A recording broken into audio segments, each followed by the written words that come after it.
반갑습니다. 목요일 큐티를 함께 나눠보도록 하겠습니다. 오늘 말씀은 레위기 23장 1절에서 14절 말씀이고요. 제목은 우리의 시간 속에 깃든 하나님의 구원을 기억하라입니다. 함께 말씀을 읽도록 하겠습니다. 여호와께서 모세에게 일러 가라사대 이스라엘 자손에게 고하여 이르라. 너희가 공포하여 성회를 삼을 여호와의 절기는 이러하니라. 엿새 동안은 일할 것이요 일곱째 날은 쉴 안식일이니 성회라. 너희는 무슨 일이든지 하지 말라. 이는 너희 거하는 각처에서 지킬 여호와의 안식일이니라. 기한에 미쳐 너희가 공포하여 성회로 삼을 여호와의 절기는 이러하니라. 정월 14일 저녁은 여호와의 유월절이요 이달 15일은 여호와의 무교절이니 7일 동안 너희는 무교병을 먹을 것이며 그 첫날에는 너희가 성회로 모이고 아무도 동도하지 말지며 너희 7일 동안 여호와께서 화제를 드릴 것이요 제7일에도 성회로 모이고 아무도 동도하지 말지니라.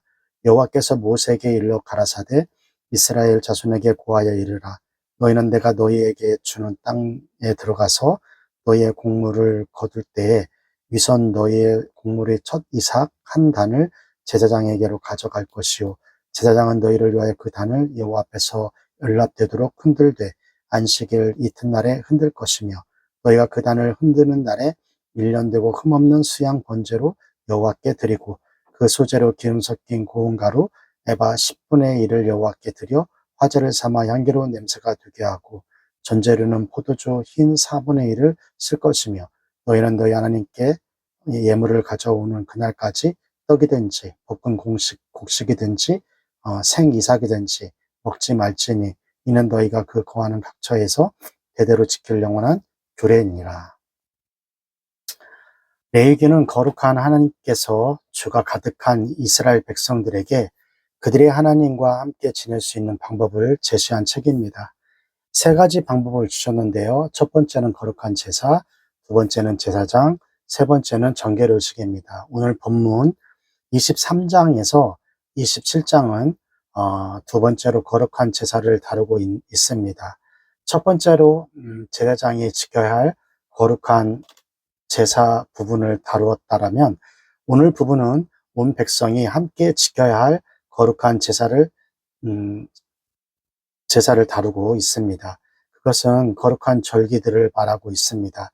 지금 이 시대의 교회 안의 절기는 주일, 그 다음에 고난주간, 부활절, 추수감사절, 성탄절 등이 있어요.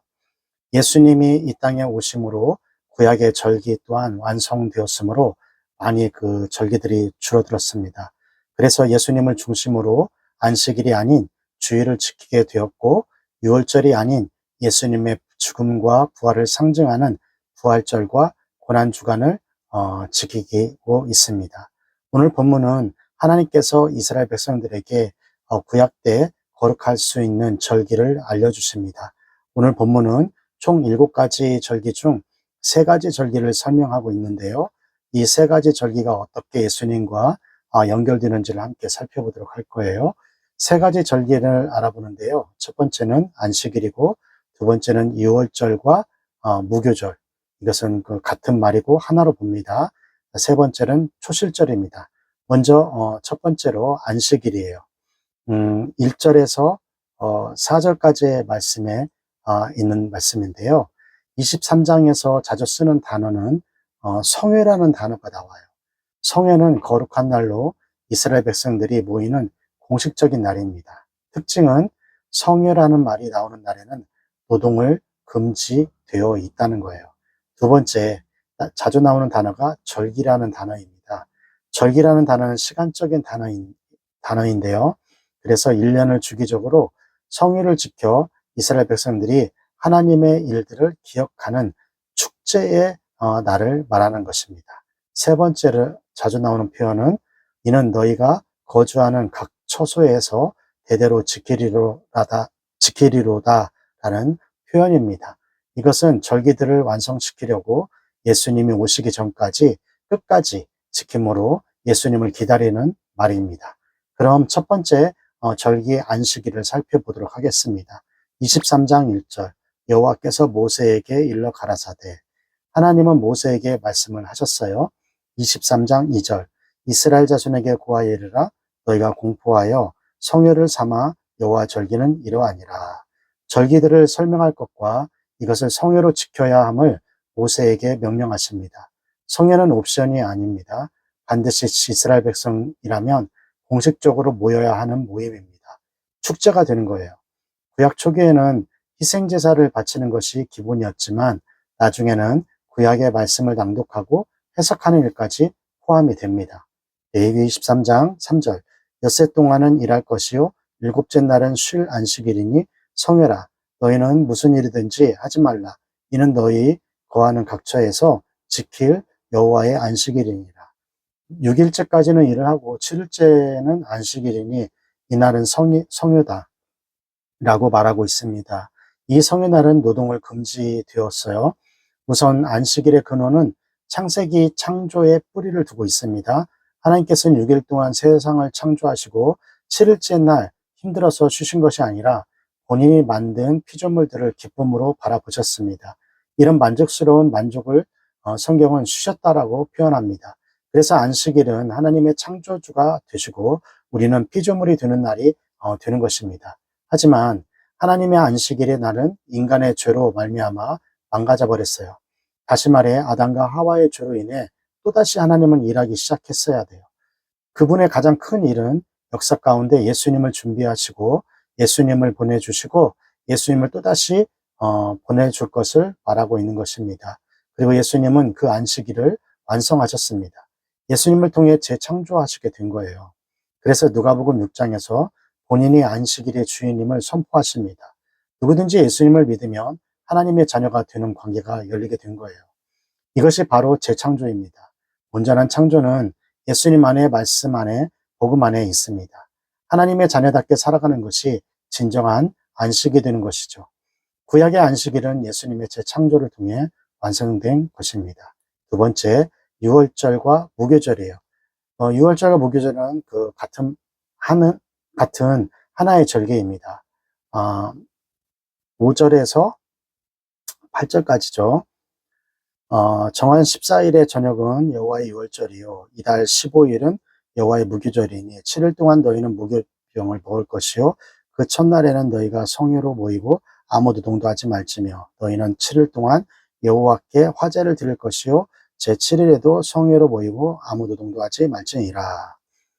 유월절은 이스라엘의 달력으로 첫째 달 10일째 되는 날에 양을 미리 잡아 준비하고 14일째 날에 양을 잡고 가족과 함께 규정된 음식을 함께 나눕니다.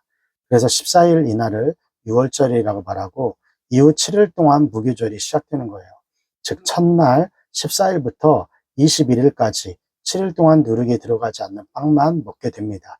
그리고 유월절이 첫 번째 날과 마지막 날이 토요일이 아니라 할지라도 동일하게 안식일처럼 아무 노동도 하지 말라라고 하십니다. 이스라엘 백성들에게서 유월절은 이스라엘 백성을 구원해 주신 하나님 아버지를 기억하는 날이에요. 예수님은 실질적으로 유월절 날에 십자가에 돌아가셨습니다. 그리고 무교절은 누룩을 제거하는 것으로 거룩함을 강조합니다. 예수님은 마태복음 5장에서 하나님이 거룩하신 것 같이 너희도 온전하라라고 말씀하셨습니다. 유월절과 무교절은 예수님의 죽음을 상징합니다. 어떻게 보면 지금의 부활절 전에 있는 사순절 또한 고난주간이 이를 대신할 수도 있다고 말할 수 있습니다. 세 번째는 초실절이에요. 9절에서 14절까지인데요. 초실절의 때를 이스라엘의 달력으로 보게 되면 무교절이 끝난 다음 날이 초실절입니다. 그리고 농경 달력으로 볼이 추수하는 시기가 됩니다. 그래서 9절에 안식일 다음 날, 즉 주일에 곡물의 첫 이삭 한 단을 제사장에게 가져가야 한다고 말씀하십니다. 이스라엘에게서 초실절은 칠칠절, 오순절이라를 기념하기 위해 시작하는 첫날의 절기가 되는 것입니다. 그날부터 50일째 날이 오순절이 됩니다. 그래서 초실절 날에 첫 곡식을 드린 날이 되는 것이고 50일째 되는 날, 칠칠절 날에는 추수를 거두어 하나님께 감사를 드리게 되는 것입니다. 그래서 초실절 날에 제사장은 첫 곡식을 흔들어 요제로 하나님께 제사를 드리며 모든 곡식이 하나님 것이고 모든 곡식에 하나님이 공급하신다는 것을 드러내는 거예요. 초실절은 첫 것을 하나님께 드리며 모든 것이 하나님의 것임을 고백하는 날이 되는 것입니다. 그리고 12절부터는 가축을 드리는 번제 곡식을 드리는 소제, 포도주를 붓는 전제 드려야 한다고 말씀하십니다. 그럼 초실절은 예수님과 어떤 관련이 있을까요? 예수님이 첫 부활의 열매가 됨을 말씀하고 있는 것입니다. 초실절은 무교절이 끝나고 안식일 다음 날에 주일날에 초실절을 드리게 됩니다. 예수님께서는 안식일 날에 돌아가시고 다음 날 주일날에 부활하셨어요. 그래서 예수님은 초실절 날 부활했다라고 말씀할 수 있습니다. 초실절이 첫 수확한 보리를 하나님께 드림으로 모든 것이 하나님 것임을 상징한다면 예수님이 바로 부활의 첫 열매가 되므로 누구든지 예수님을 믿는 자는 하나님께 속한 자가 되는 거예요. 고린도서 15장에는 예수님을 부활의 첫 열매로 설명하고 있습니다. 자, 여기까지가 레위기 23장 1절에서 14절까지의 말씀이고요. 오늘 말씀을 통해서 우리는 무엇을 묵상하고 또 무엇을 적용해야 할까요? 첫 번째, 우리는 날마다 말씀을 기억하며 날마다 말씀대로 살아야 돼야 한다는 거예요. 오늘 본문은 세 절기를 살펴보았는데요. 안식일, 유월절, 초실절이에요. 세 절기 모두 예수님과 관련이 되어 있어요. 안식일은 예수님을 통한 재창조를 말하고 있고요. 예수님을 통한 나의 정체성 회복이 하나님의 자녀됨의 회복이 진정한 안식이 되는 것입니다. 유월절은 예수님의 죽음을 기념하는 거예요. 예수님의 죽음으로 우리의 생명을 얻게 된 것입니다. 그리고 초실절은 부활하신 첫 열매 대신 예수님의 부활을 상징하는 거예요. 결국 이스라엘 7대 절기는 예수님의 그림자가 되는 겁니다. 하나님은 이스라엘 백성들에게 주기적인 절기들을 주셔서 하나님을 기억하게 하셨어요. 하나님 아버지 구원 사역을 기억하게 하셨던 거예요. 그럼 예수님이 우리에게 주신 새로운 절기가 있을까요? 복음 시대에 사는 여러분과 저의 하루하루가 절기가 되는 거예요. 우리는 날마다 말씀을 기억하고 날마다 말씀대로 살아내야 합니다. 오늘 하루도 말씀의 순종을 통해 하나님의 형상을 꾸준히 회복함으로 진정한 안식을 누리기를 주님의 이름으로 축원합니다.